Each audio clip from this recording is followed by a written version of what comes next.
Mammoth battle was not a single shout and clash, but a long day stitched from many threads of sound, smell, sight, and fear. It began before dawn, when dew still lay on grass and mist clung in hollows. Men woke to drums, to horns, to the calls of sergeants shouting names in the grey light. Horses stamped impatiently, harness clinked in the half-dark. Fires that had burned low in the camp were doused, leaving only the smoke of wet embers. The air tasted of iron, damp earth, and nerves. The priests walked the lines first. Their hands lifted crosses, sprinkled water, traced blessings on helmets and faces. Words of Latin rolled like tide, half understood but wholly felt. Men crossed themselves, some fervently, some hastily, some with hands that shook. A chaplain held aloft a relic, a bone in a crystal, a splinter of wood and silver, and for a moment every eye followed it, believing that heaven itself might bend to the field. Then the relic was returned to its case, and the men returned to their weapons. The captains arrayed their companies. Knights took the van, mounted on horses, armored with chamfrons of steel, their riders gleaming in mail and plate, lances upright like a forest of pale trunks. Behind them stood the men-at-arms, each with spear, axe, or sword, shields painted with simple marks of family or village. Archers were ordered to the flanks, their bows unstrung until the last moment to save strength. Crossbowmen wound their cranks with slow patience. In the rear, carts and baggage clustered, guarded by the old and the sick, by boys too young for the line but too stubborn to stay behind.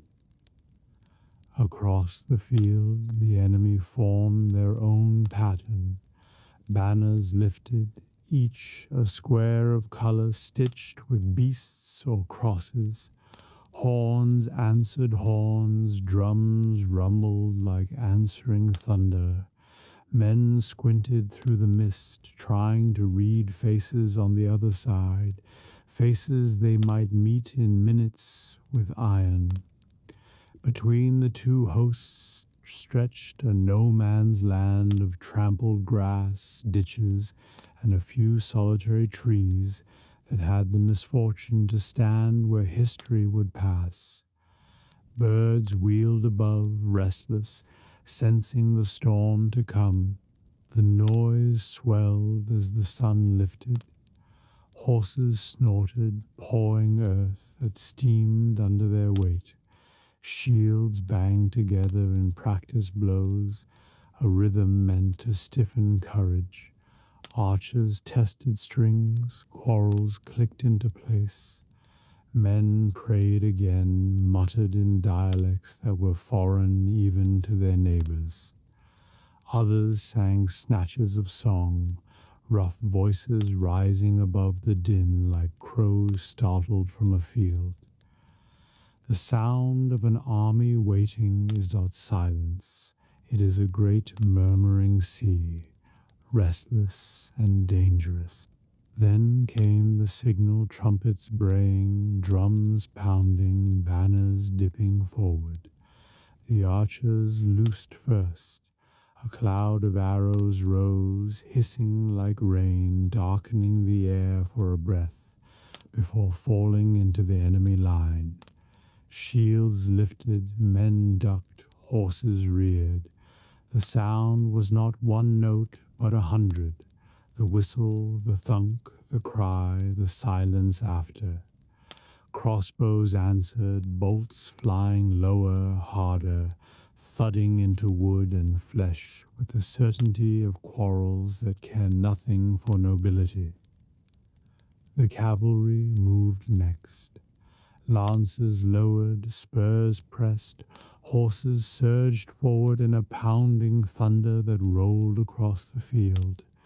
Dust rose, grass bent, the earth trembled under the weight of iron and will.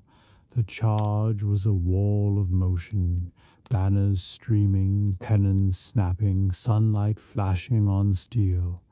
For those who faced it, pine slowed. The ground shook, the noise filled lungs, and every instinct screamed to flee. Only discipline and the press of comrades kept the line standing. Impact was chaos given voice. Lances shattered like trees in a storm, splinters flying. Men screamed as they were lifted from saddles or flung aside. Horses collided, screamed, fell, and rolled. Swords flashed as knights drew steel and hacked at close range. The melee swallowed order. Lines folded inward. Dust and sweat and blood turned the world brown and red. Men struck at shadows as much as foes, barely able to see for the press. To fight in such a moment was less skill than survival, less art than raw instinct. On the flanks, archers continued their work. They loosed arrow after arrow until fingers bled and shoulders burned. The air above the battle was alive, a storm of wood and feather, falling and rising, never still. Crossbowmen shot slower, but with deadly certainty, each bolt aimed with care. Some climbed trees or small rises to send death from above. They became the invisible hand that tipped the balance, though songs would not remember their names. Foot soldiers pressed forward where cavalry had broken through or faltered. Spears lowered, shields overlapped.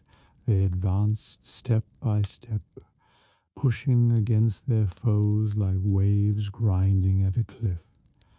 The clash of shield against shield, of spear against mail, of axe against helm, made a music harsh and unending. Men grunted with effort, teeth clenched, sweat dripping into eyes. A comrade fell, another stepped into the gap without thought, for a broken line is a death sentence to all. Amid the din, standards waved, rising and dipping as their bearers fought to stay upright. A banner falling was more than cloth. It was a heart struck low. Men fought harder where their colors flew, knowing that to lose them was shame. Captains shouted themselves hoarse, voices cracking in the dust. Horns tried to call order, but often their notes were swallowed by the greater roar. In the thick of battle, commands turned to gestures, gestures to instinct, instinct to sheer survival. The ground grew slick, and footing betrayed the unwary. Men slipped, shields fell from numbed hands, weapons dropped and were seized by others. The dead and the dying lay together, sometimes dragged aside, sometimes trampled where they fell. Blood mingled with earth, becoming mud that clung to boots and hooves alike. Horses floundered, men cursed, and still the fight ground on, relentless. Battle was less a storm and more a mill, grinding grain of flesh and steel together until both were unrecognizable. Fear walked the field, but so did courage. Some men fled, breaking ranks, running with eyes wide and mouths open in silent screams. Others stood where no one expected them, holding a breach with stubbornness beyond reason. A boy with a broken spear shafted it anew with rage and fought like a veteran. An old man shielded 3 youths until an axe struck him down. These small acts were lost in the greater tide, yet they were the true marrow of battle. By midday, the sun was high, the air thick with smoke and dust. Men panted like beasts, armor chafed and burned, throats begged for water. Skins were drained in seconds. The wounded cried for drink more than for healing.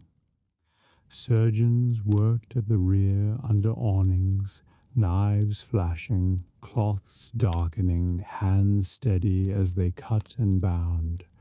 Women and boys carried buckets, fetching and spilling, their faces pale but resolute. The camp behind the battle became its shadow, sharing in the labor if not in the clash. Sometimes battle turned not on courage but on chance. A riderless horse galloped through lines, scattering men. A banner fell in mud, mistaken for defeat, and panic spread like fire. A captain's cry was misheard, and men wheeled where they should have pressed. Or the opposite, a rumor of victory raced down the line, and men found fresh strength they did not know they had. The tide shifted and shifted again, unpredictable as the sea. When at last one side broke, it was rarely graceful. The line wavered, shouts changed from challenge to terror, and then men turned. Shields were cast aside for speed, spears dropped, helmets flung off to run lighter.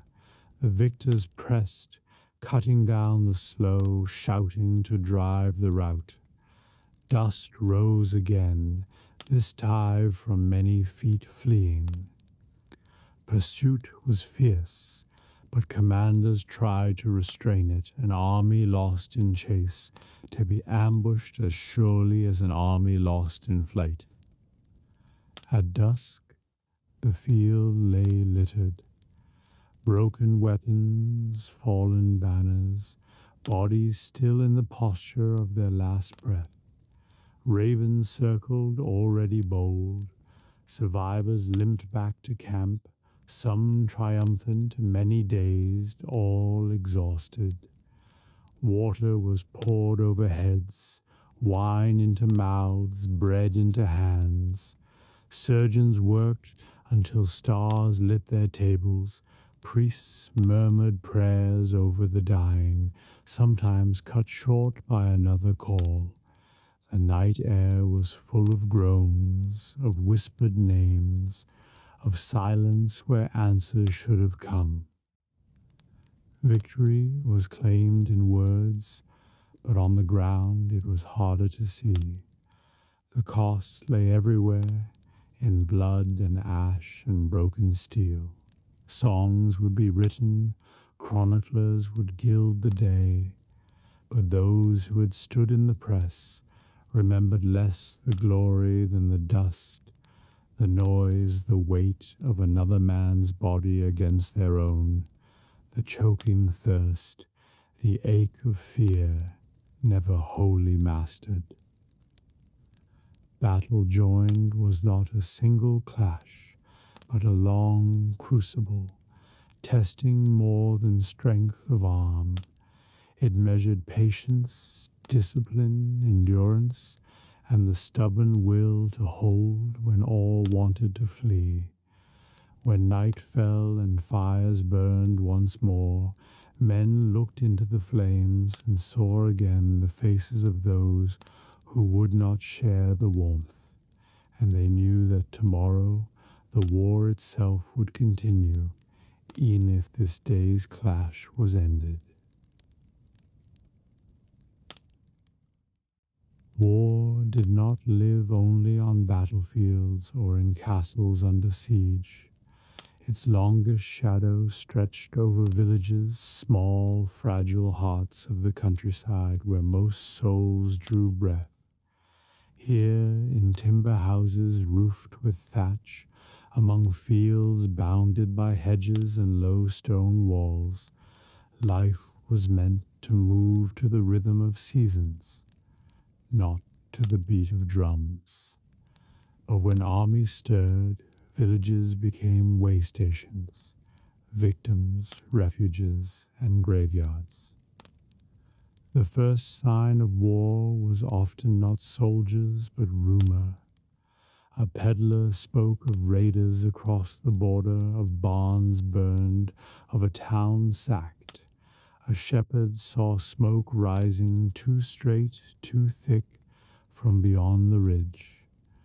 A boy returned from market say he had seen carts loaded with spears, men with faces too young for war swaggering in borrowed mail. Rumor ran quicker than hoofbeats, quicker even than fear. In cottages that smelled of bread and smoke, families looked at each other in silence, each wondering what to pack, what to hide, what to abandon. Then came the requisitioners. They bore the Lord's seal, sometimes even his men at arms, demanding grain for the army, hay for horses, carts to carry baggage. Sometimes they paid with commissary notes or clipped coin. Often they did knit. A farmer who hesitated found his stores broken open, his oxes driven away. A miller who argued too loudly was struck down, his mill seized for flour. The law rode with them, in voice if not in justice.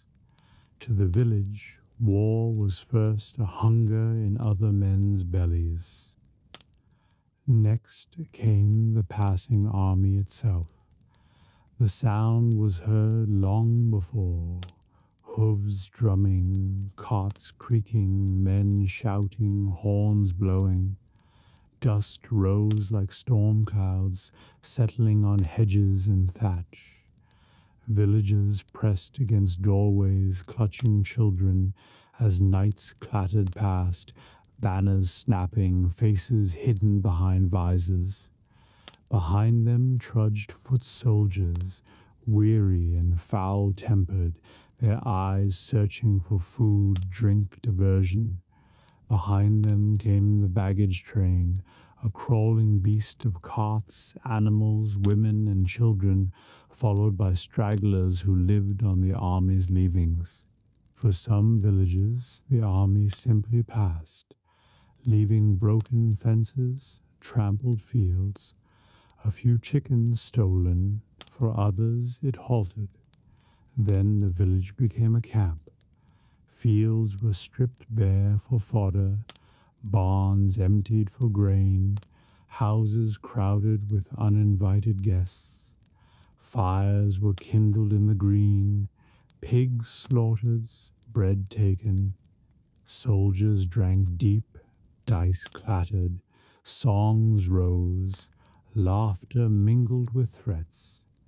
A cottage could be turned upside down in an hour, furniture smashed for firewood, walls blackened by smoke, gardens flattened by hooves.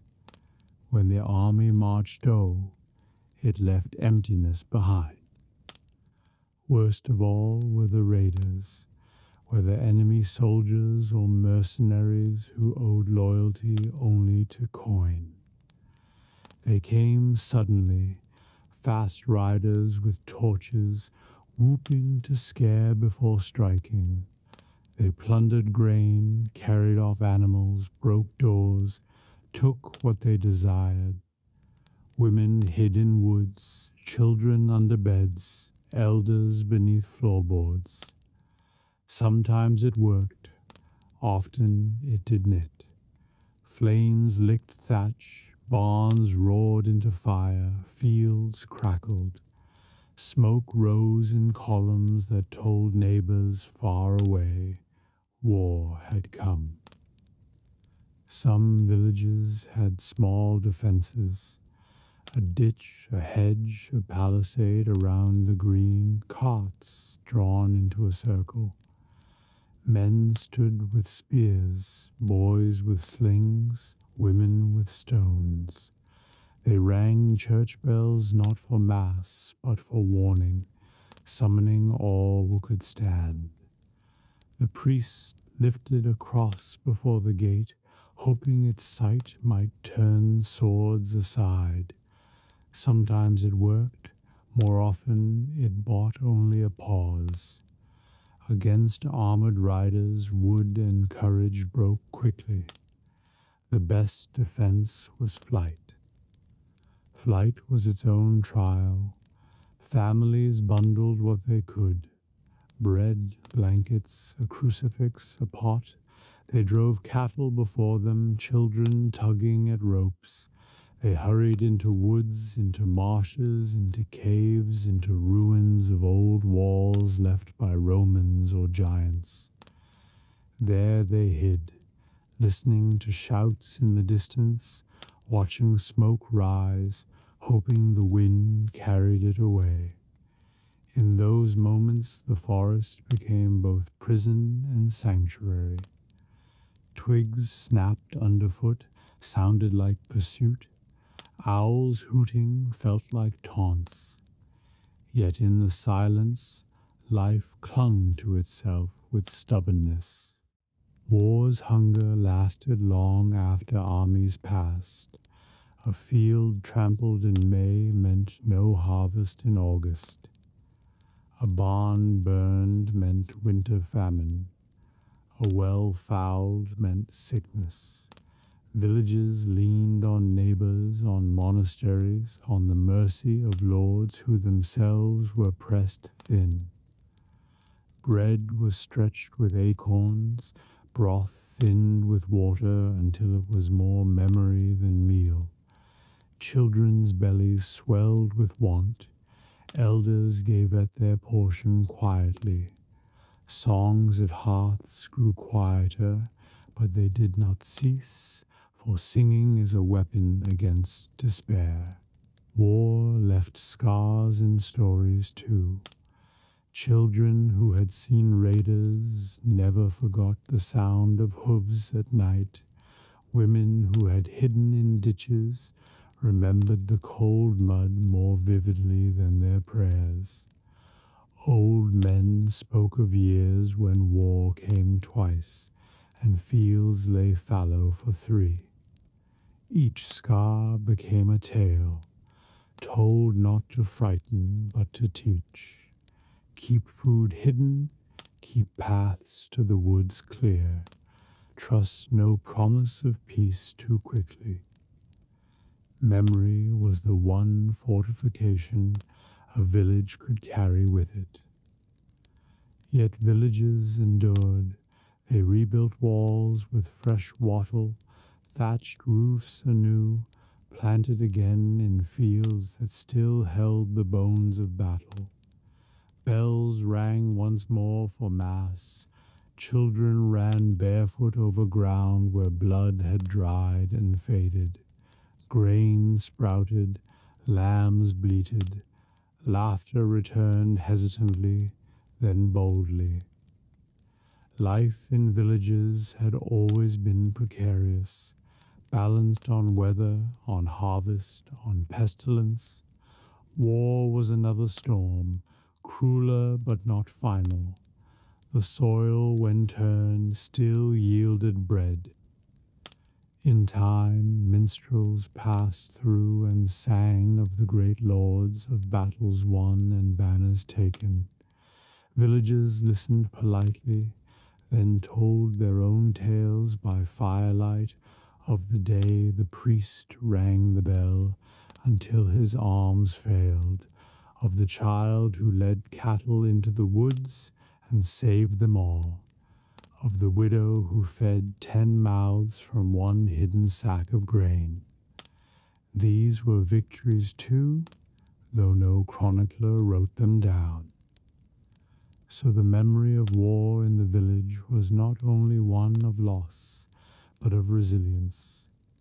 Fields trampled could be sown again, barns burned could be rebuilt, wounds could scar and still leave hands strong for harvest. What remained was the will to endure, to sing, to plant, to teach children how to listen for danger and how to rejoice when peace returned. In this, villages proved stronger than castles, stronger than lords, stronger than war itself. And when, years later, the next rumor of conflict stirred, when smoke rose once more on a horizon, villages prepared again. They had learned war's lessons harshly, but they had learned them. And as long as the earth bore seed and the church bell could ring, they would meet the shadow and outlast it. For villages were the true heart of the land, and even war could not silence their beating forever. War in the Middle Ages did not march alone. It carried with it the church, in banners, in relics, in prayers whispered by lips both fearful and fierce. Faith stood at the edge of battlefields, and in the middle of them, binding men's courage to heaven and offering meaning where death was near. If armor clothed the body, faith clothed the spirit. If walls guarded the flesh, belief guarded the soul. From the moment war was declared, the language of faith shaped its course. Our Lord did not simply call his men to arms, he called them to defend the just cause, the rightful claim, the holy vow. Bishops wrote letters, monks copied sermons that framed quarrels as righteous. Even feuds over fields and castles were dressed in sacred cloth. Priests stood in pulpits and urged villagers to support their Lord, for to refuse was not only disobedience, but sin. The church lent its voice to war, and in return, war lent its coin and protection to the church. Before armies marched, they gathered for Mass. A priest in white or gold vestments lifted chalice and paten, blessing bread and wine that became the presence of Christ. Men knelt on grass or dirt, helmets at their sides, hearing words that promised forgiveness if their hearts were contrite. Confession was urged, sins named quickly and earnestly, as if the lips could outrun the sword that might fall tomorrow. To go into battle with an unshriven soul was to gamble with eternity. Relics were carried into war like talismans of heaven, a bone of a saint in a jeweled reliquary, a fragment of the true cross mounted in silver, a cloak once worn by a martyr. These were borne before troops, lifted high on poles, kissed by captains.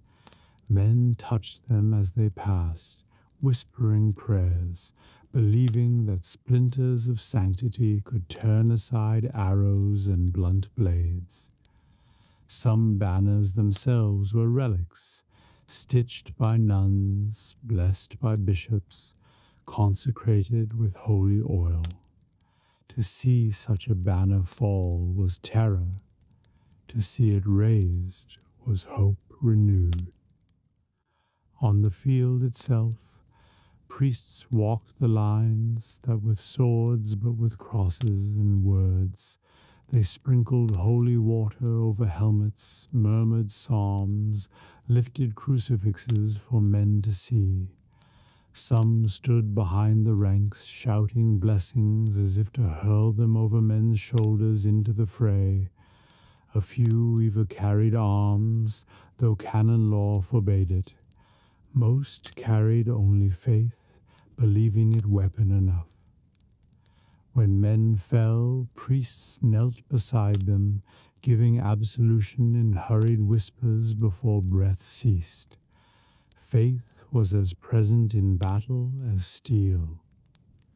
For many, war itself was framed as holy duty. Crusades were the most vivid example, preached from pulpits, promised with indulgences. To take the cross was to bind one's life to Christ's service, to trade earthly peril for heavenly assurance. But be it lesser wars could be called holy, defending a shrine, resisting pagans, upholding a vow sworn on relics. Faith sanctified violence, give it shape and meaning. Without faith, war was terror. With faith, it could be painted as sacrifice. Yet faith also tried to limit war's cruelty. Bishops and councils proclaimed the peace of God and the truce of God, forbidding violence against peasants, clergy, and the poor, forbidding fighting on holy days. In truth, such rules were often broken, but they spoke of a world that longed for restraint. A knight might hesitate before striking a priest, if only for fear of excommunication. A soldier might spare a church, fearing to anger its patron saint. Faith planted seeds of mercy, even in hard ground. In sieges, churches became both sanctuary and target. Defenders carried relics in processions along the walls, chanting psalms while arrows hissed above. Priests rang bells not only for mass but for warning, their echoes mixing with the thud of stones on timber. Sometimes attackers spared a church, sometimes they did not, knowing that to desecrate one was both terror and strategy. Within walls, chapels filled with prayers, women lighting candles, men kneeling with bowed heads, children clutching rosaries. The rhythm of worship continued, even as war pressed close. The wounded sought comfort in faith as much as in herbs. A man bleeding from an arrow prayed to Saint Sebastian, pierced by arrows yet still whole. One burned by fire called on St. Lawrence, who suffered upon a gridiron. Pilgrims' badges sewn to cloaks were kissed and pressed to wounds. Priests anointed with oil laid hands, whispered of heaven's nearness. Some believed miracles happened, wounds closing, fevers breaking. Whether miracle or mercy of time, the hope itself was a healing. Death on the field was heavy, but faith gave it shape. Men believed they fought under heaven's gaze, that saints interceded, that prayers would follow them beyond the grave. Priests carried lists of the dead, read their names in churches after, wove them into masses that echoed for generations. A knight slain in battle was remembered in chronicles. A peasant slain was remembered in candles lit by his kin. Both were entrusted to God, for faith taught that no one fell unseen. Songs told of saints appearing in battle, St. George riding with a white horse, the Virgin spreading her cloak over soldiers, angels striking down foes. Whether seen by eyes or born of hope, such visions gave strength. Chroniclers copied them into books, minstrels sang them in halls. Faith turned horror into wonder, gave shape to courage, made sense of chaos. Where war was incomprehensible, faith wrote a story. But faith also asked for penance. Men who returned bore not only scars but guilt. They gave coin for masses, built chapels in thanksgiving, went on pilgrimage to cleanse their souls. Some laid down arms and entered monasteries, seeking peace for lives haunted by battle. Others gave alms to widows and orphans, hoping to balance what war had taken.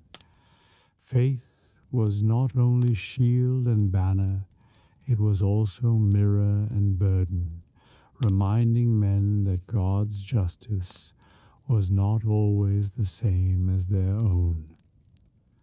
And so, in war, faith was both sword and salve, justification and restraint, courage and consolation. It marched in relics, it sang in psalms, it whispered at deathbeds, it thundered in sermons. Men carried it like they carried spears, not always willingly, not always perfectly, but always present. When the field was silent at last, when fires burned low and groans faded, the chaplains remained. They gathered bodies, spoke blessings, lifted hands heavy with the weight of names. They dug graves, marked crosses, lit candles against the dark. And in the silence their prayers rose, fragile but persistent, like smoke from a battlefield, seeking heaven, carrying the souls of the fallen, binding war once more into the endless story of faith. War might rage with steel and fire, but its beginning and ending often came by parchment, by seal, by words written in careful hands. Law in the medieval world was both leash and language for conflict. It didn't always restrain, but it shaped the way lords quarreled, the way truces were sworn, the way peace was imagined. If battle was the storm, law was the attempt to channel its rain into furrows rather than floods. Every war began with claims. A lord declared that this land was his by inheritance, that his neighbor had broken an oath, that insult or trespass demanded satisfaction. Charters were read aloud in courts, seals displayed, genealogies recited as if memory itself were weapon. Scribes drew long family trees, monks copied chronicles that supported one side. Disputes over fields were wrapped in the cloth of justice until they looked like matters of God and right rather than hunger and pride. The language of law addressed ambition and dignity. Declarations of war were often given formality. A herald, cloaked in the colors of his master, rode to the enemy gate and shouted words that echoed for all to hear. My lord demands his rights. My lord takes at arms. May God judge between you. Sometimes a letter was delivered, sealed with wax, bearing threats written in careful Latin. The ceremony was not to make war polite, it was to make it legitimate.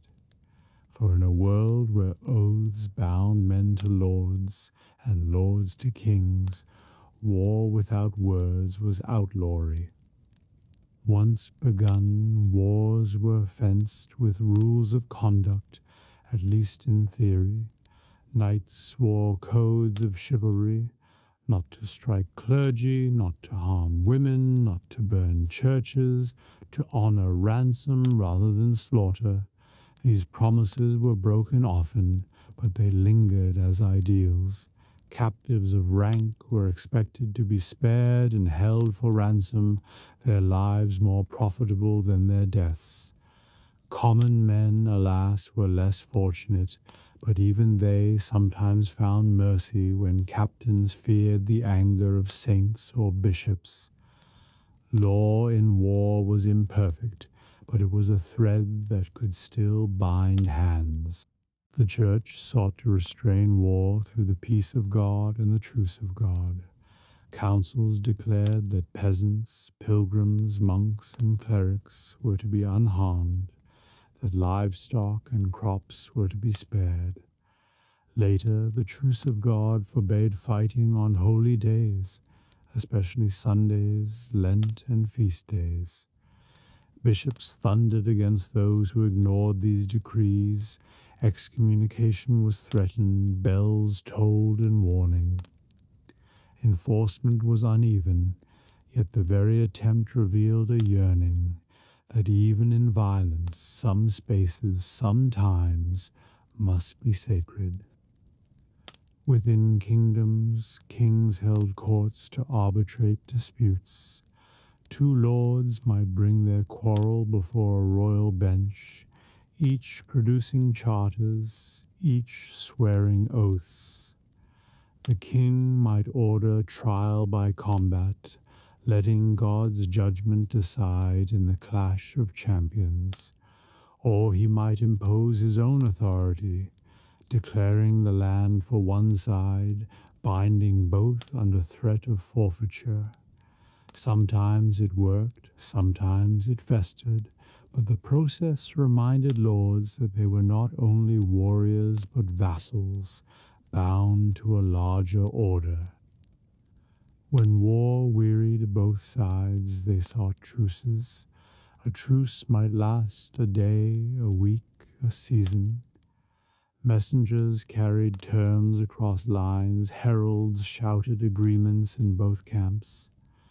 At dusk, torches flared along ditches as men lowered weapons, watching each other warily, daring to trust that words could still hold.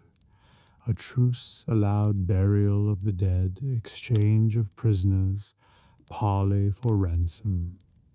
For a few hours the field grew strangely quiet, as if both sides remembered they were men before enemies.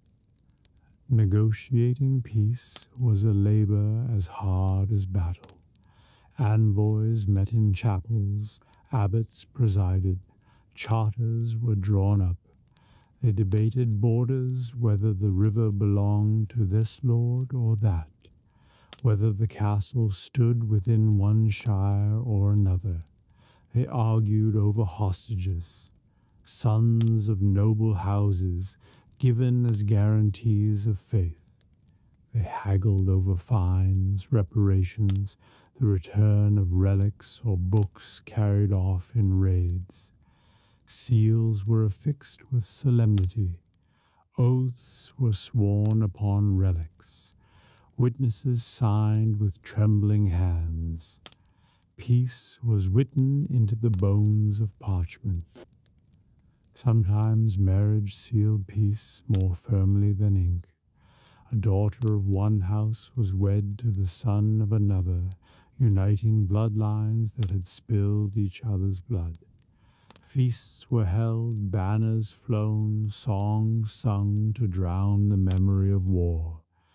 Yet behind the smiles the bride might weep, the groom might scowl, and both households watched carefully. Marriage was both sacrament and strategy, an attempt to weave threads strong enough to hold swords in their scabbards. Peace did not always hold. Oaths were broken, seals ignored, hostages escaped. Chroniclers wrote with weary pens of treaties that lasted a season, of truces shattered by a raid, of lords who found excuse to quarrel anew. Yet each time, law was called upon again, as if parchment could mend what iron tore. The persistence of law, however frail, revealed a truth. Men longed for order even in war, for rules to govern chaos, for words to soften wounds.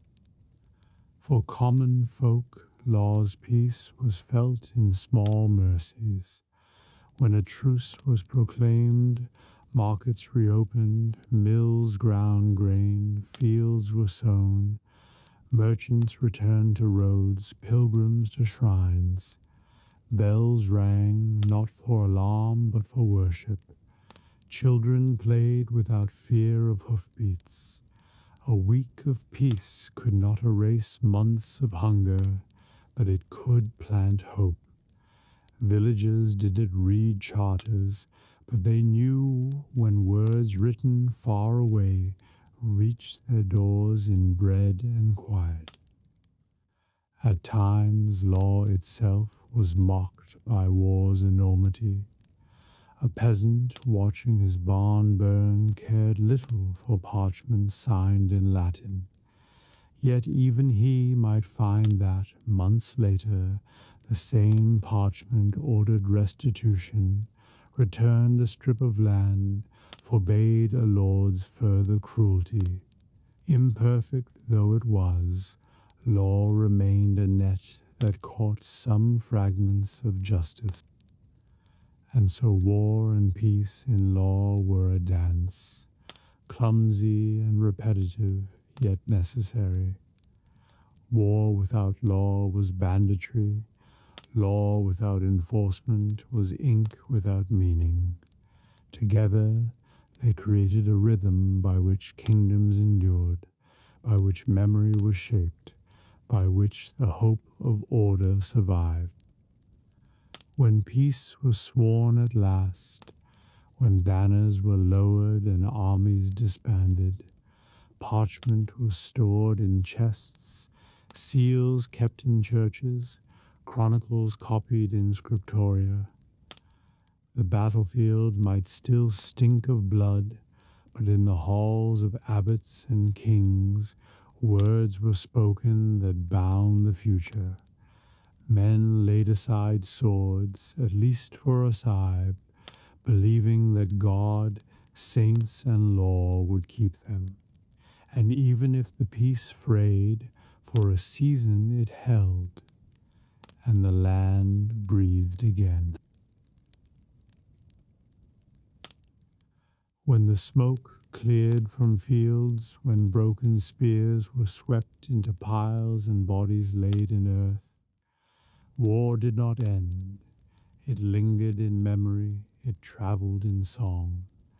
The clash of swords and thunder of hooves faded, but stories carried them further than steel ever could. For in a world where parchment was scarce and few could read, the voices of singers, the tales of elders, and the chants of priests preserved what men wished never to forget or never to admit. In great halls, minstrels and troubadours sang of battles. Their verses praised lords, gilding victories, softening defeats. A knight who had broken through the enemy line was likened to a lion. A standard lifted in the dust became a miracle of heaven.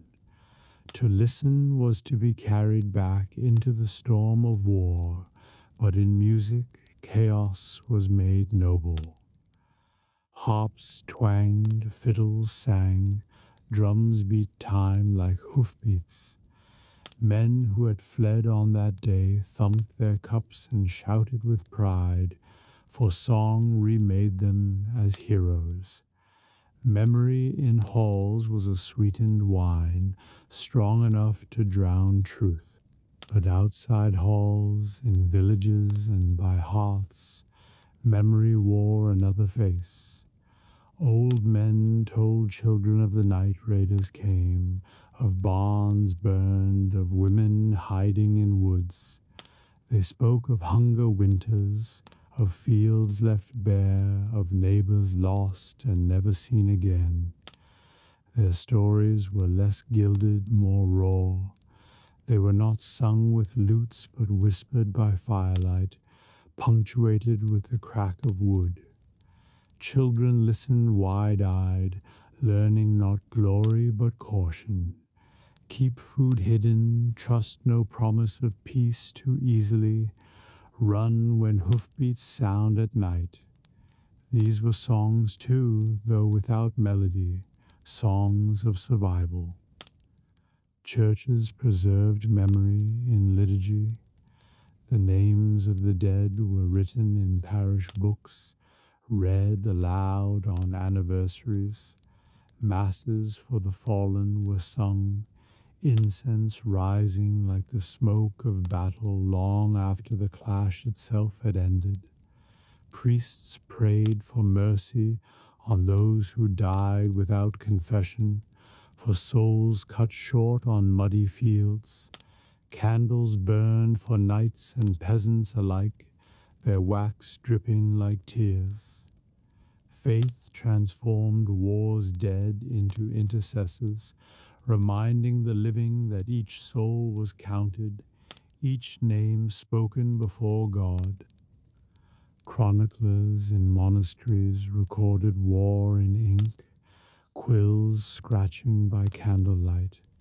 Their accounts mingled fact and vision, who marched where, who struck first, which lord was brave, which cowardly, how God's will was shown in victory or defeat. They quoted psalms, compared captains to figures from scripture, saw portents in eclipses and comets.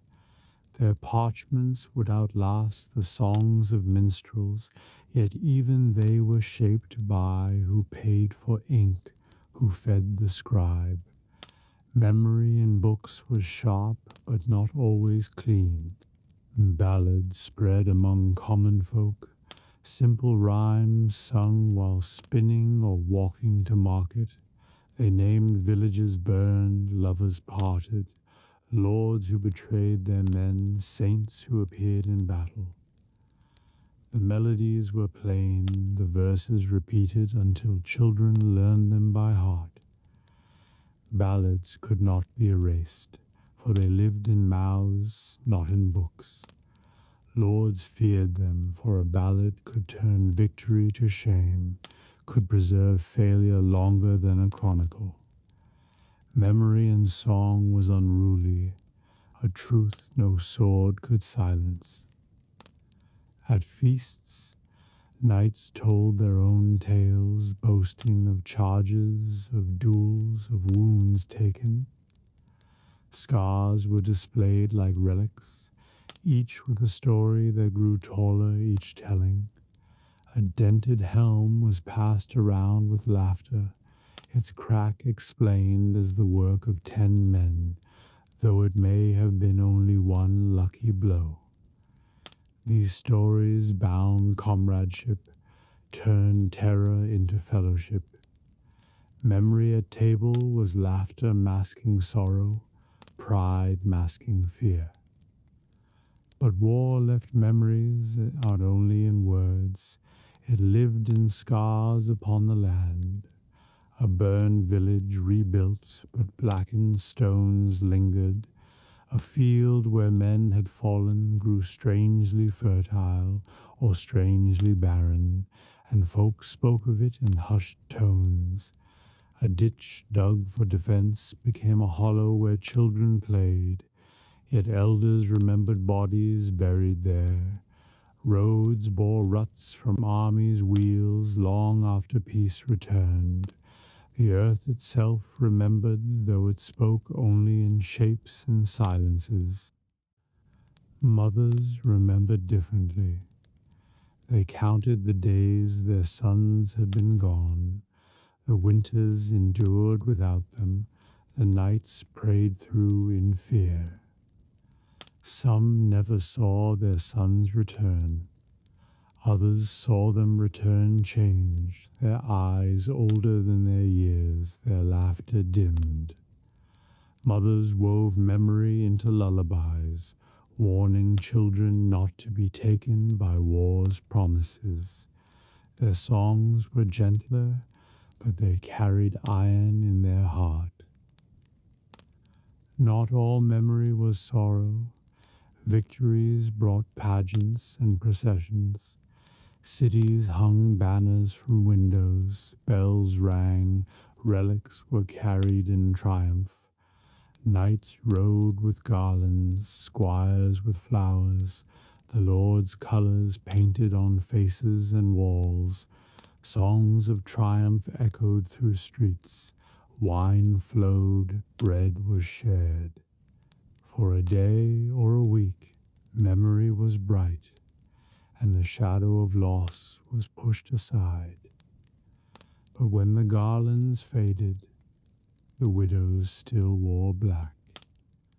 Generations later, memory hardened into legend. A knight who held a bridge against many became a hero whose name was sung for centuries. A siege that lasted months became a tale of miraculous endurance. A saint seen in battle became part of the land's very story. Legends forgot famine, forgot slaughter, forgot the nameless dead. They remembered courage, loyalty, divine favor. Memory became heritage, and war's pain was dressed in the robes of pride. Yet even legend could not erase the quiet songs sung in cottages, the sighs of fields, the scars on hearts. Both lived side by side, proud memory and the painful, the song of triumph and the whisper of grief. Together they made the true story of war, not only banners and knights, but barns and widows, children and prayers. In the end, memory and song were themselves a kind of battle. One side sought to ennoble, to make sense, to give glory.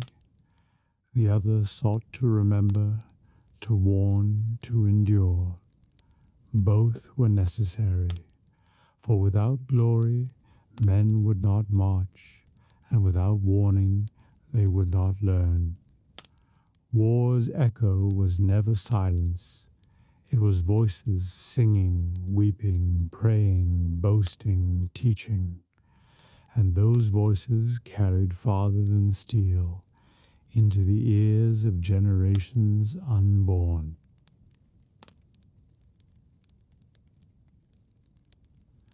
When the clash of arms was past, when hooves no longer churned the earth, when banners hung limp and torn in rain, or were rolled away into chests, war did not vanish.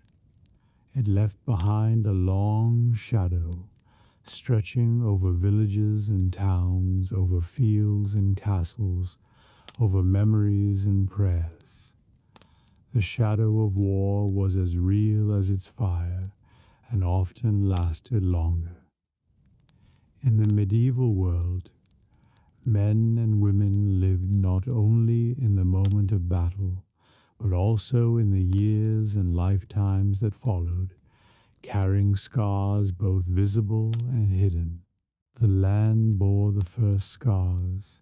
A battlefield, once a meadow or a farmer's plot, became a place of bones, long after men had gathered the dead and dug trenches to bury them. The earth remembered.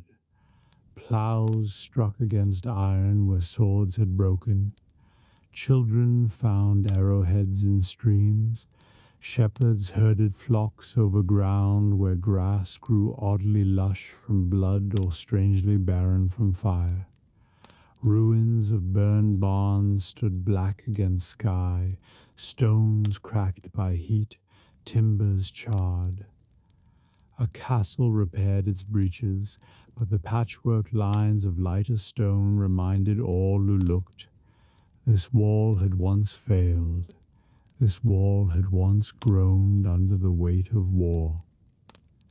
Even more than stones, it was the fields that carried war's memory. A season lost to trampled grain meant hunger in winter. A barn burned in August meant famine by February.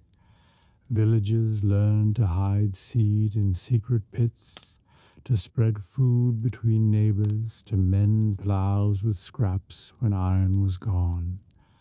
Children grew thin, and mothers learned to stretch porridge with acorns, to bake bread from roots and husks.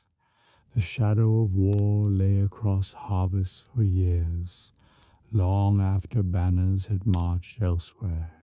The people themselves bore scars. A soldier came home with one arm gone, and he learned to plow with the other while his son guided the ox. Another returned with a limp, hobbling on crutches, his pride mixed with shame. Some returned whole in body but haunted in spirit, waking at night to cries only they could hear, seeing again the press of battle in every shadow. Children grew up faster in such homes, carrying water, tending fields, while their fathers sat silent by the fire.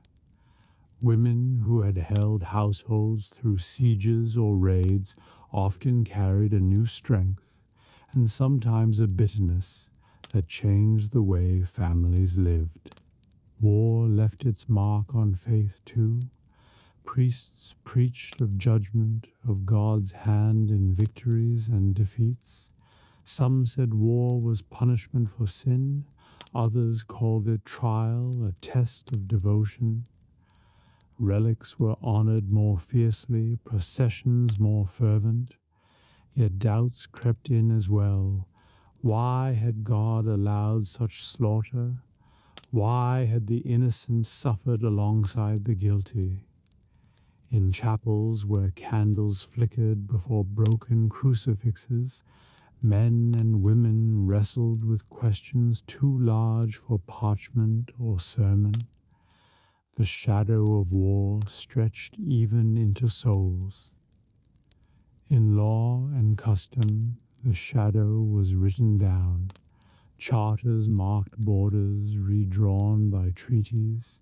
Hostages exchanged between lords grew into men who remembered captivity as part of their childhood. Fines were levied on villages that had supported the wrong side. New taxes paid for walls rebuilt. Laws forbidding raids or demanding safe passage for pilgrims were written after each war, attempts to bind the next quarrel before it began. Each ink stroke carried the weight of conflict past. Yet the shadow of war was not only grief, it also shaped memory into legend. Stories of courage were told around fires, of the knight who held a bridge, the squire who saved his lord, the widow who hid grain and fed the village through winter. Children grew up hearing these tales as if they were scripture. Minstrels embroidered them with rhyme and melody, so that war's sharp edges dulled into song. War's shadow reached forward into pride, binding communities with shared remembrance of endurance. At times, war's shadow took the form of caution and restraint. Lords who had seen famine hesitated before declaring feud again. Villagers built hedges thicker, stored more grain, forged stronger plowshares. Monasteries walled their cloisters not only against wolves of fur, but wolves of steel. Watchmen kept sharper eyes, and shepherds learned to count not only their sheep, but the riders on distant hills. Memory became a kind of armor, shaping habits that made the next storm less sudden. For some, war's shadow led to penance and change. A knight who had slain many might give lands to found a monastery, his sword laid on an altar as offering. A lord might pay for candles to burn perpetually for the souls of the dead, hoping their light would ease his own conscience. Pilgrimages multiplied, men walking barefoot to shrines, women carrying offerings across mountains. War taught that peace, however fragile, was precious, and that to seek it was holy work. Yet peace itself was often brief. The shadow of one war became the seed of the next. Old grudges lingered, borders disputed once would be disputed again. A son grew up vowing to reclaim what his father had lost. Chronicles, meant to preserve truth, sometimes preserved anger instead, keeping memory alive not as balm, but as blade. Thus the shadow of war was both warning and temptation, reminding men of both loss and pride. And always, beneath it all, life continued. Fields were sown, children baptized, weddings celebrated, bells rang for feast days, markets bustled, songs rose from alehouses. The shadow of war did not blot out the sun. It lay alongside it, lengthening at dusk, retreating at noon, always present, always felt, but never the only thing. People lived in the shadow, but they also lived in the light. In time, generations passed, and the shadow grew softer.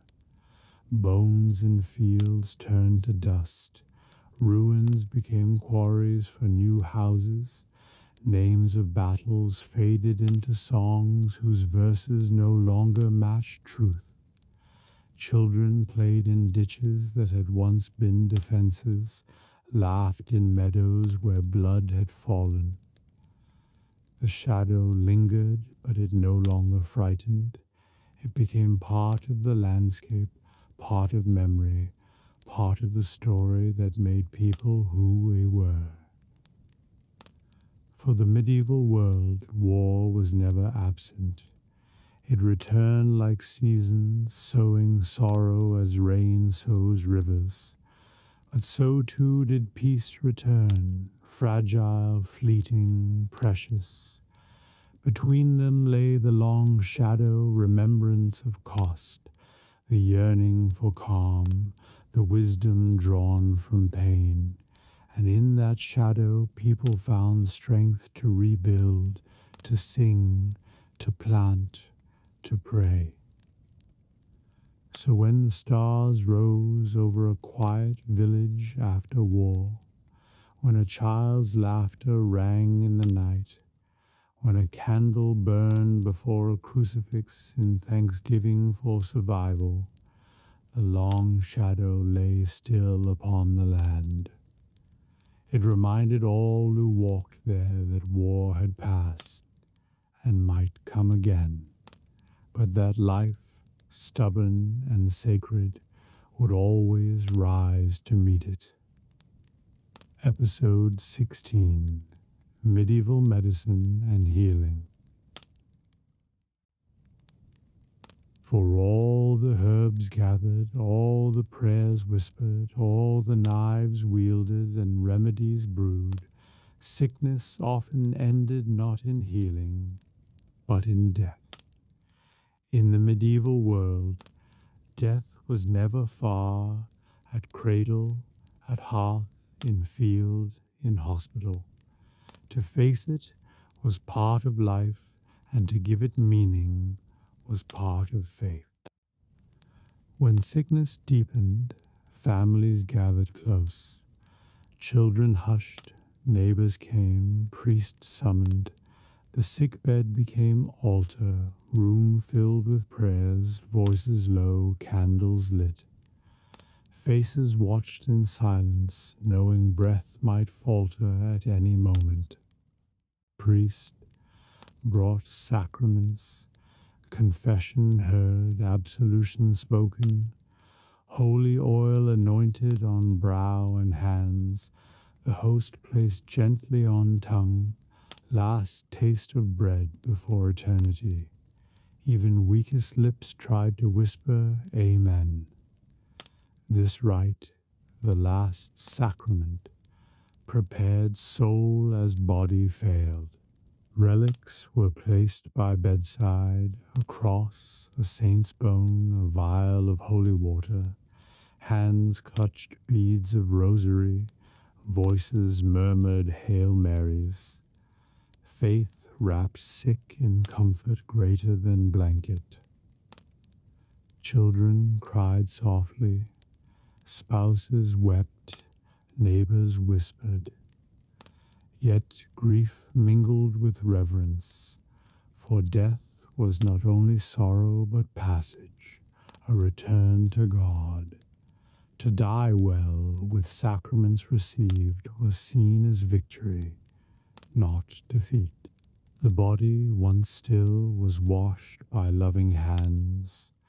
Shroud wrapped around, candles burned, bells tolled.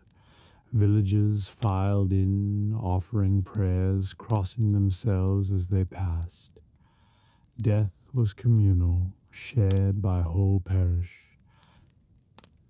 Funeral processions wound through streets, coffin borne on shoulders, priest leading with cross, choir boys chanting psalms.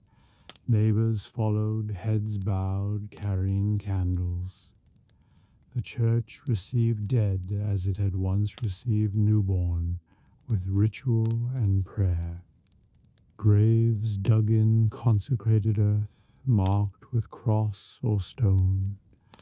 Families wept, earth shoveled, prayers sung. Bells tolled again, not for fear but remembrance, voice of church binding sorrow into ritual. Memory lived on in prayers for souls. Each mass remembered dead. Each feast of all souls filled churches with names whispered. Families lit candles yearly. Children taught to pray for grandparents. Neighbors never forgotten. Death, though feared, was softened by hope. Heaven promised healing beyond sickness, eternal life beyond frailty. Paintings showed saints radiant, bodies whole, paradise green and bright. These images comforted, promising that death was at end. Stories of visions encouraged faith. Some told of souls seen ascending in light, others of ghosts returning to thank those who prayed. Such tales made unseen world feel near, comfort in grief. Cemeteries stood beside churches, so that living and dead dwelt close. Villagers passed graves daily, crossing themselves, remembering. Death was not hidden but part of life's rhythm, reminder of fragility and faith alike. Children grew up with this closeness. They played among tombs, heard bells toll often, learned early that death was neighbor. Their games, their rhymes, their fears carried echo of mortality. Illness that ended in death was not seen as failure of healer. It was God's will, saints calling, life's natural course. Families grieved but also accepted, their sorrow carried within faith. Yet not all deaths were peaceful. Plague, famine, sudden wounds left many unprepared. Priests hurried to bedsides, families cried prayers too late. These deaths haunted, their memory heavy. Still, masses offered, candles lit, names read aloud, community carrying what individual could not. Art remembered death vividly. Walls painted with skeletons, dances of death where kings and peasants alike were led by bones. Such images taught humility, reminding all that no rank escaped end. But alongside grim art were tender ones, Mary holding souls in mantle, Christ lifting dead from graves, angels guiding children. Such pictures comforted, teaching that love followed even into shadow. For medieval soul, hope was stronger than despair. Each death renewed community's prayer. Each loss deepened bond among living. Each grave reminded of eternity. Death taught patience, gratitude, mercy, and faith. And so, though sickness often ended in loss, memory and hope endured. The dead were not forgotten, but named, prayed for, honored. Their presence lingered in bells, in candles, in whispered prayers at night. In this way, medieval's story didn't end with death, but continued in memory. Healing was found in care given, in prayers spoken, in love that endured beyond grave. Body failed, but spirit healed. Thus, medieval people faced sickness with courage, death with reverence, and memory with hope. Their world fragile, yet their faith strong. Their lives brief, yet their meaning lasting. And so, the story of healing closes not with despair, but with promise that love is stronger than frailty, that faith endures beyond sickness, and that hope glows like candle in darkness, unquenched even by death.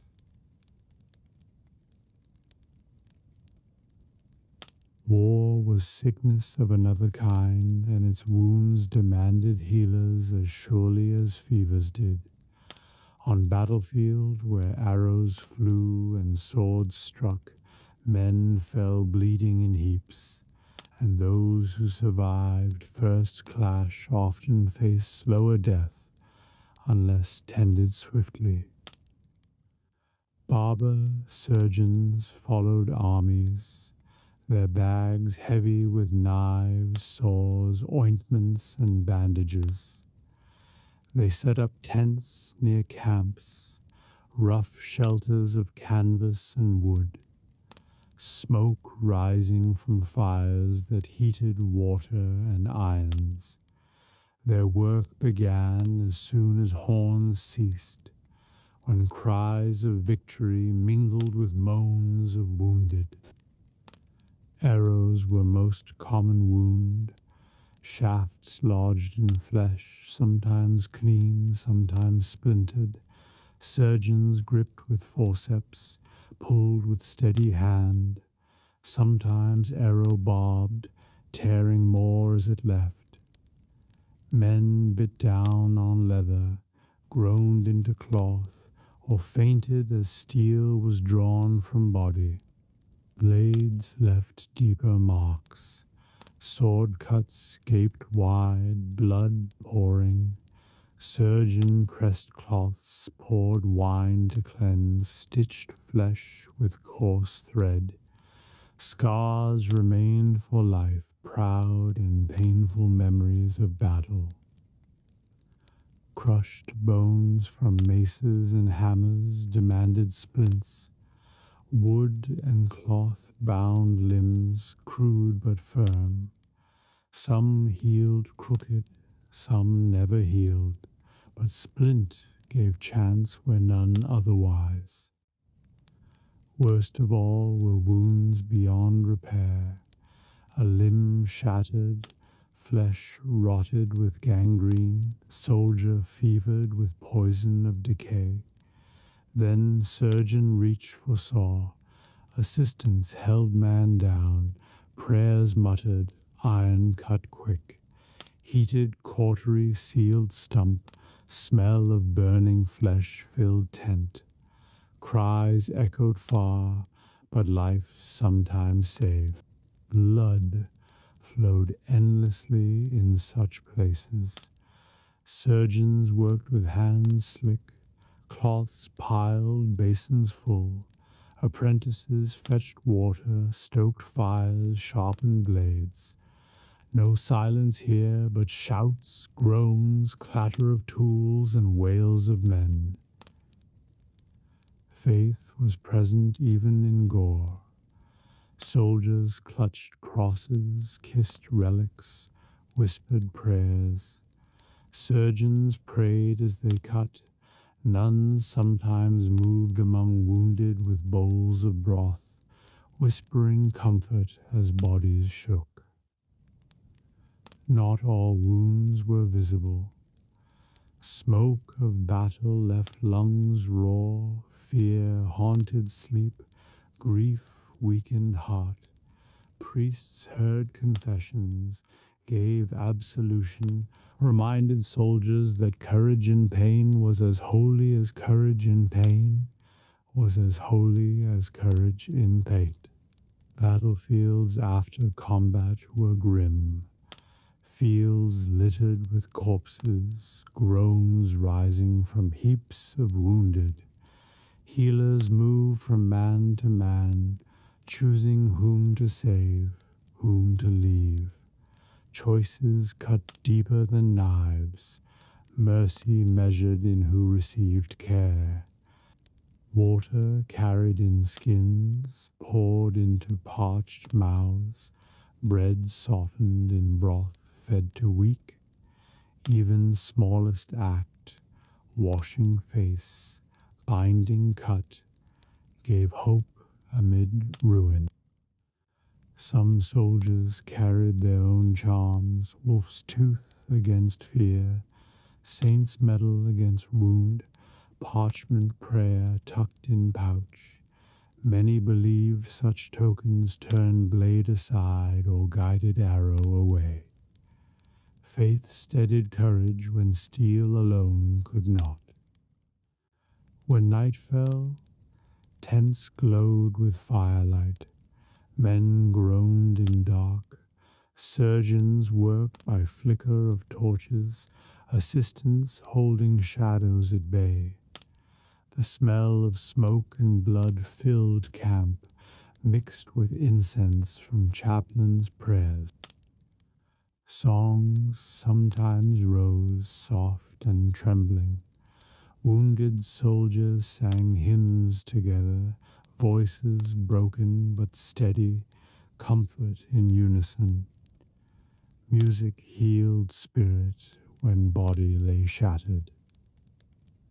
Some never left battlefield alive. Their last sight was surgeon's face, last sound prayer whispered in ear, their bodies buried hastily, crosses scratched in earth, names spoken in memory.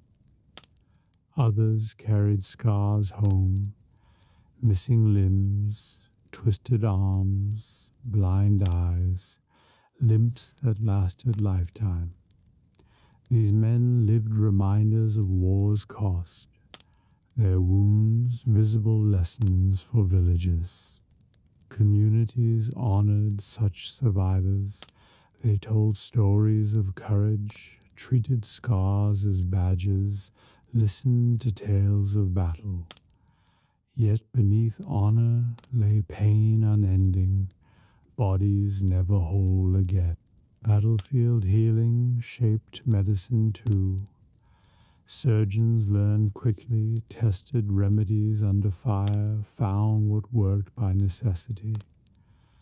Knowledge gained in war often carried home, spread through towns, refined in peace. Children sometimes watched fathers return with wounds, saw missing limbs, heard groans in night. They grew knowing fragility of flesh, respecting surgeon's role, fearing battle's price. Legends told of miraculous healings, a knight pierced through heart yet lived, a soldier cured by relic touch, a saint appearing in camp to heal wounds. Such tales gave hope, teaching that heaven fought beside men. But behind legend was truth. Healers bent over wounds, sweat dripping, hands steady, knives sharp. Their labor was gritty, endless, and often thankless, but it saved lives. Thus, healing in battle was mixture of courage and horror. Knives and saws worked beside prayers and tears. Faith gave strength where medicine failed. Love carried men through when body broke. And so battlefield healers stood as silent warriors, fighting not with swords but with bandages, not to take life but to save it. Their work was raw mercy, as sacred as mass, as necessary as steel. For all the herbs gathered, for all the blades wielded, for all the broths and charms and remedies, medieval people believed there was one sickness deeper than any fever, the sickness of the soul. To heal body was mercy, but to heal spirit was salvation. Priests stood as physicians of spirit. Their tools were what knives or herbs, but words, prayers, sacraments. When villagers confessed sins, they sought healing not of flesh, but of heart, believing sin weighed as heavily as wound. Confession was seen as cleansing, kneeling before priest, whispering failures, tears running. It was purging of sickness within. Absolution was balm, penance medicine. To pray 10 paternosters, to fast 3 days, to give bread to poor, these were prescriptions for soul's balance restored. Penance was discipline of healing. Just as bitter herb cured stomach, hard task cured spirit. Pilgrimage, fasting, almsgiving, each was medicine for inner frailty. Pain endured, hunger accepted, miles walked barefoot. These were more punishment only, but cure. Fasting linked body and spirit. To deny meat, wine, or sweet was to sharpen soul, to cleanse humors, to turn heart to God. Lent became both dietary and spiritual medicine, humbling rich and poor alike. Pilgrimage was greatest of remedies. To walk weary miles, to kneel at shrine, to touch relic, these acts cleanse soul more deeply than herb cleanse blood. The journey itself was medicine, each step prayer, each hardship healing. Monks taught that prayer itself was cure. Chants at dawn steadied mind, psalms at night soothed grief. To repeat words of scripture was to bind wounds unseen, to heal despair, to strengthen patience. Sickness often drove people to confession. Fever reminded of sin. Weakness revealed mortality. Priests urged sick to prepare soul even as body failed. To forgive enemies, to speak truth, to make peace. Healing of soul became final act before death. Holy water sprinkled, relics touched, oil anointed, each sacrament bound body and spirit together. They gave comfort, eased fear, and promised wholeness in life beyond.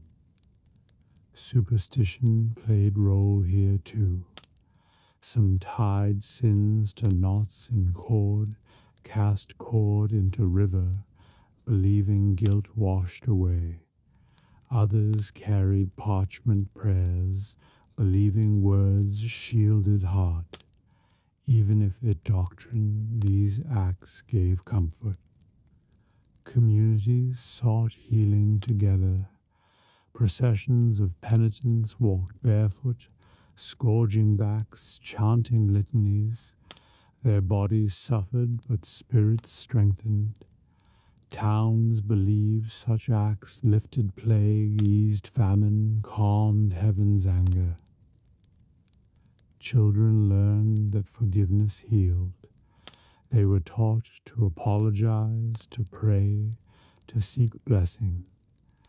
Even small quarrels settled by prayer, teaching that peace was health of soul. Stories told of saints who healed not only bodies but hearts. Saint Francis calming despair, Saint Hildegard guiding spirits with visions, Saint Augustine teaching power of repentance. Their words echoed through generations, reminders that soul could be mended. Music itself was seen as balm for spirit. Chants in cloisters, hymns in churches, bells tolling, each lifted mind from sorrow, healed grief with harmony. Sound was medicine, unseen yet powerful. When death came, healing of soul was most important. Sacraments given, prayers said, forgiveness sought, these were last remedies. Even if body failed, soul was prepared, healed for eternity. Thus, in medieval thought, healing was never only flesh. A broken bone mended, a fever soothed, but unless heart turned to God, healing incomplete. True cure meant salvation, eternal life beyond. Villagers carried this belief daily. They prayed not only for strength of limbs, but for patience, mercy, kindness. To live well was to be healthy, to sin was to be sick, to repent was to be healed. Festivals of forgiveness reminded this truth. Feasts of All Souls, processions of Lent, confessions before Easter, all were rituals of communal healing, whole villages cleansed together. Even physicians admitted spirit's role. They prescribed not only herbs, but peace of mind, avoidance of anger, presence of joy. They knew laughter healed as surely as honey, sorrow harmed as much as wrought. Families practiced healing of soul at home, evening prayers together, blessings before meals, forgiveness after quarrels. These daily acts bound hearts, kept sickness of spirit from festering. Children remembered lessons of mercy as much as herbs. They learned to heal hurt feelings, to share bread, to comfort sorrow. Such acts were medicine as vital as broth or salve. Thus, healing of soul gave meaning to suffering. Illness became trial of patience. Pain became offering. Death became passage. Faith transformed weakness into strength, despair into hope, loss into love remembered. And so medieval medicine was not only herb and knife, but prayer and sacrament. Healing of soul was final chapter of cure, deeper than flesh, lasting beyond grave. The fragile body could fail, the wise woman's herbs could wither, the surgeon's blade could slip, but soul healed endured forever. In this truth, medieval people found strength to endure. Thus, their story of medicine closes not with despair of death, but with light of eternity. Healing of soul promised wholeness beyond sickness, peace beyond pain, life beyond death. Childhood in the medieval world was fragile.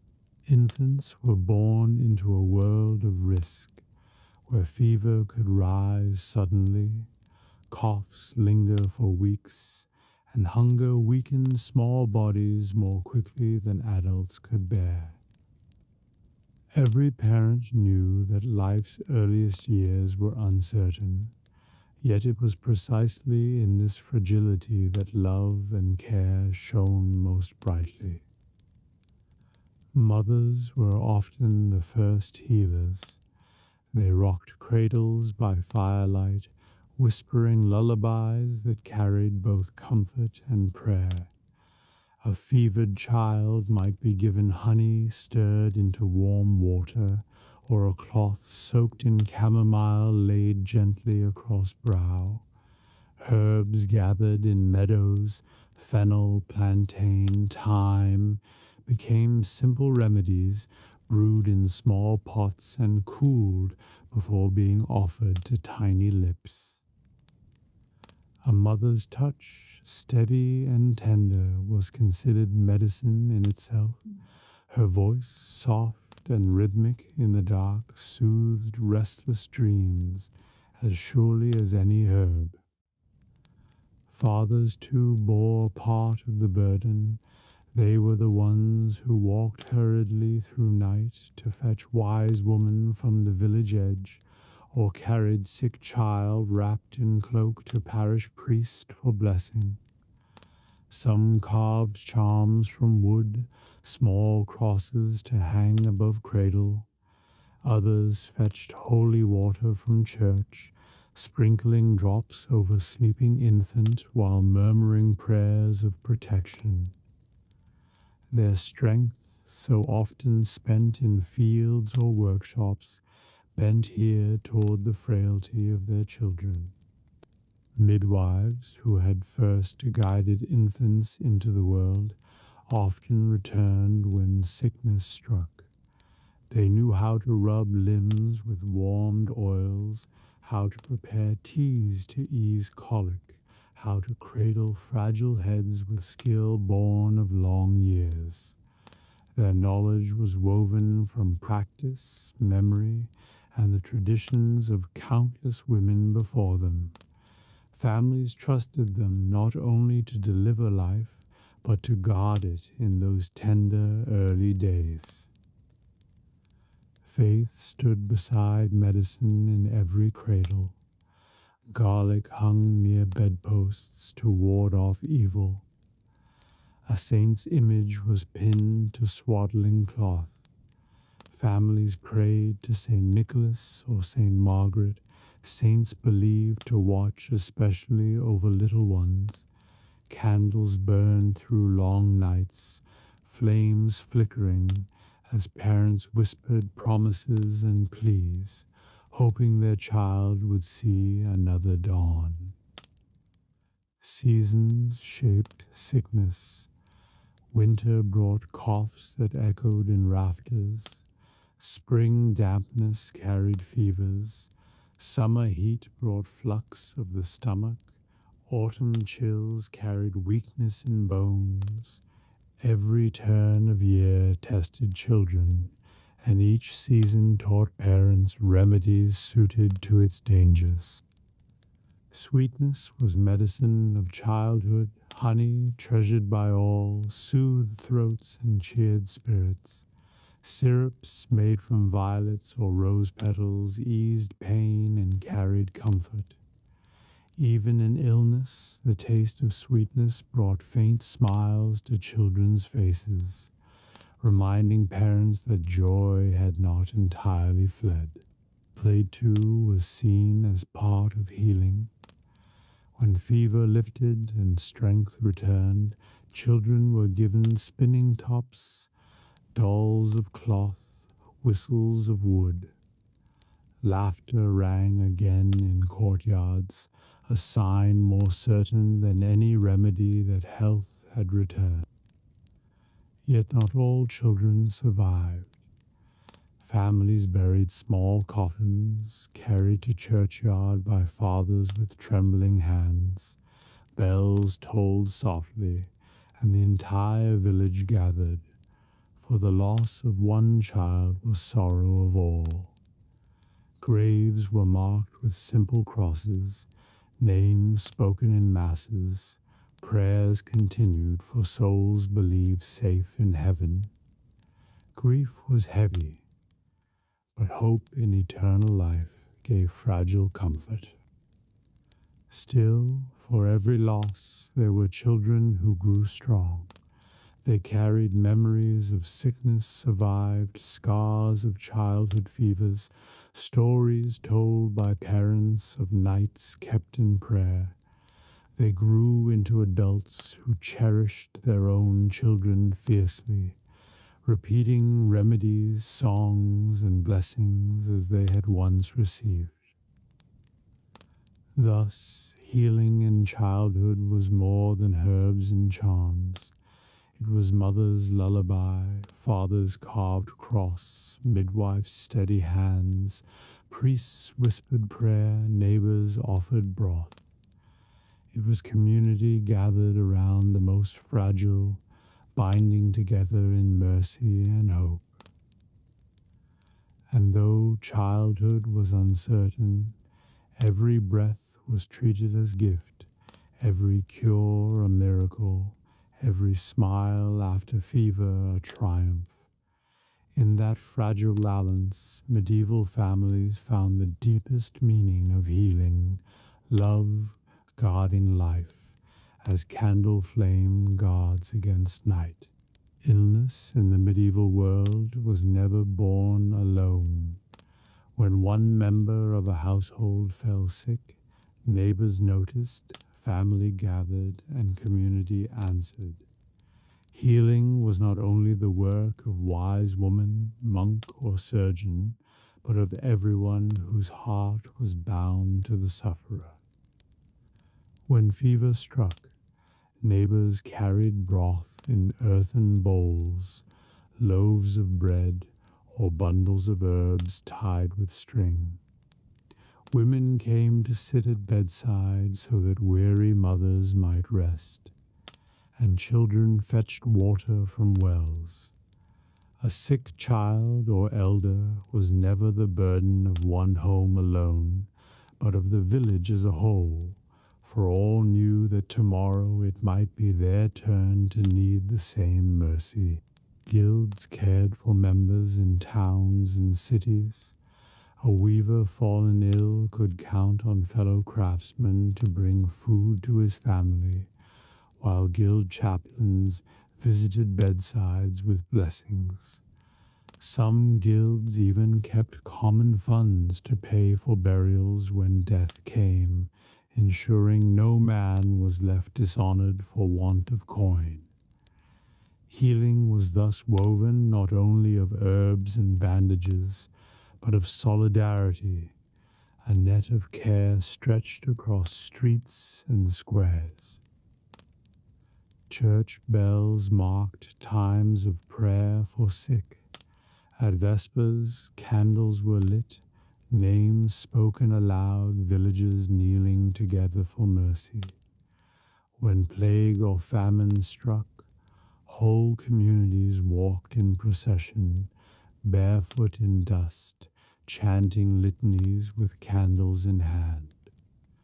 To pray together was to heal together, even when body remained frail. Markets, too, became places of shared healing. Women exchanged recipes for poultices while bartering for flour. Men swapped news of which herb had eased fever, and mothers traded charms said to protect cradles.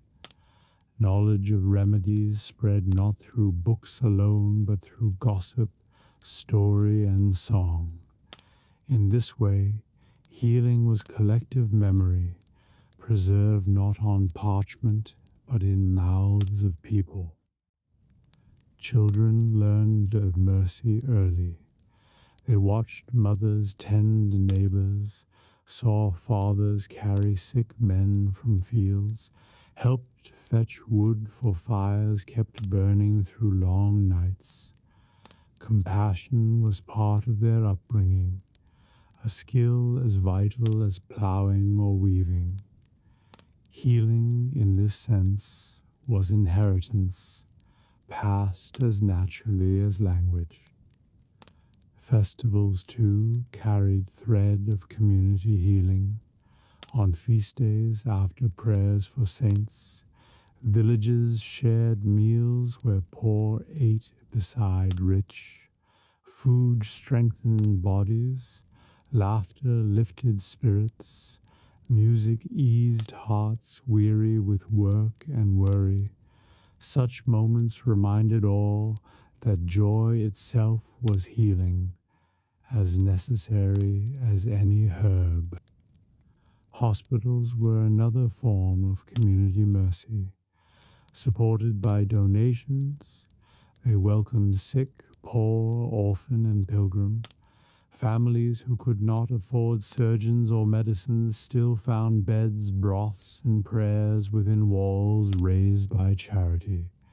In this way, even those with nothing found dignity in care, and towns as a whole grew stronger through their giving. Even death was communal. Neighbors dug graves, rang bells, carried candles in procession.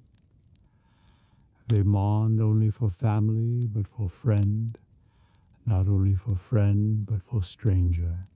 Grief was shared, making it lighter to bear, and hope was renewed in voices singing psalms together. Healing of community itself came through such acts. The sick body might not always recover, but the bonds between people grew strong. Illness revealed kindness, suffering sharpened mercy, and compassion turned sorrow into strength. Thus, in the medieval world, healing was not only herb and blade, prayer and charm, but hands joined, bread shared, prayers spoken in unison. It was a reminder that no one lived or died alone, but within a web of care that reached from cradle to grave. And so, the story of medieval healing closes with this truth.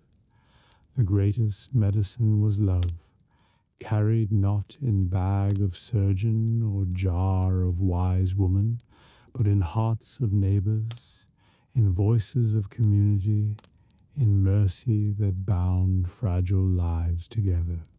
The medieval world lived by the rhythm of the seasons, and healing followed that same wheel of time. What herbs were gathered, what foods were eaten, What prayers were said and what remedies were trusted all changed with the turning of the year. In spring, the land awakened, and so did the body. Physicians often prescribed cleansing at this season. Bloodletting was thought to balance humors stirred by warming sun, washing away heaviness of winter. Families gathered young greens, nettles, dandelions, sorrel, boiled into soups that thinned the blood and brought freshness to weary limbs. Midwives and wise women carried baskets into meadows, plucking first herbs of year, drying them for teas and tinctures to last months ahead. The air itself seemed medicine, damp with rain, alive with birdsong, carrying promise of new life. Spring was also season of pilgrimage. Villagers, shaking off winter's confinement, walked to shrines and holy wells. They dipped cloths into waters believed to cure fevers, left offerings of bread or coin, carried home vials of blessed liquid. The link between nature's renewal and spirit's renewal was clear. To cleanse body and soul together was best safeguard for year to come. Summer brought abundance, but also dangers. The heat was believed to overexcite humors, make bodies prone to fevers and flux. Physicians advised cooling diets, fresh fruits, cucumbers, salads of garden herbs, diluted wine, and plenty of water when it could be trusted. Broths were made lighter, with barley or peas rather than heavy meats. In villages, mothers watched anxiously for signs of summer sickness in children, quick fevers that stole strength in days. Remedies included mint for stomach, rose water for cooling brow, violets to sweeten air of sick room. But summer was not only danger. It was also season of festivals and marriages, where joy was considered health in itself. Dancing beneath maypoles, feasting on roasted meats, laughing at games, these were thought to lift spirits, and a cheerful heart was believed to balance humors as surely as any herb. Priests reminded people that merriment in measure was medicine of the soul, and so laughter rang out beside coughs, hope carried in music and play. Autumn was the season of gathering. Fields yielded grain, orchards bent with apples and pears, vineyards brimmed with grapes. Families stored food not only for hunger, but for health. Honey was sealed in jars, dried herbs tied in bundles, roots laid in cellars. Barrels of ale and cider were filled, smoked meats hung in rafters, beans and lentils kept in sacks. These stores were medicine against winter, for famine was always the greatest illness of the cold months. Autumn was also season of gratitude. Villages held harvest feasts where prayers of thanks mingled with laughter. In such gatherings, healers shared knowledge of remedies to last the winter, reminding families to dry sage for coughs, to keep garlic against fever, to preserve vinegar for cleansing wounds. Preparation itself was healing, a shield woven from work, foresight, and faith. Winter brought greatest trial. Cold and darkness wore down bodies already thin from labor. Fire became center of life, hearth both warmth and ward against illness. Broths of onions and leeks simmered daily, nourishing and gentle. Bread was baked heavier, grains mixed with whatever could be spared. Wine and ale were drunk warm, spiced with cinnamon or cloves when coin allowed to heat body against chill. Sickness, however, thrived in winter. Coughs deepened, fevers spread swiftly in crowded homes, and plague sometimes returned with the cold. Healing then was as much about comfort as cure. Blankets piled, prayers whispered, candles lit to bring light into nights that seemed endless. Families huddled together, and presence of love itself became strongest medicine. Yet even in winter there were moments of joy. Christmas Mass filled churches with candlelight, Epiphany processions lifted voices in song, St. Bridget's Day brought flicker of hope at edge of spring. Such feasts healed spirit, teaching that even in darkness, life endured. The seasons turned again, and with them healing. Each year knowledge grew which herbs cured best, which foods preserved longest, which prayers carried most comfort. Children learned from parents, apprentices from masters, villages from monks. Healing was not fixed science, but living rhythm, shaped by rains and snows, by harvests and famines, by faith and memory. For medieval people, the cycle of healing mirrored the cycle of the soul. Spring's cleansing was like confession, summer's joy like grace, autumn's storing like wisdom, winter's endurance like faith. Body and spirit alike move through seasons of growth, trial, and renewal.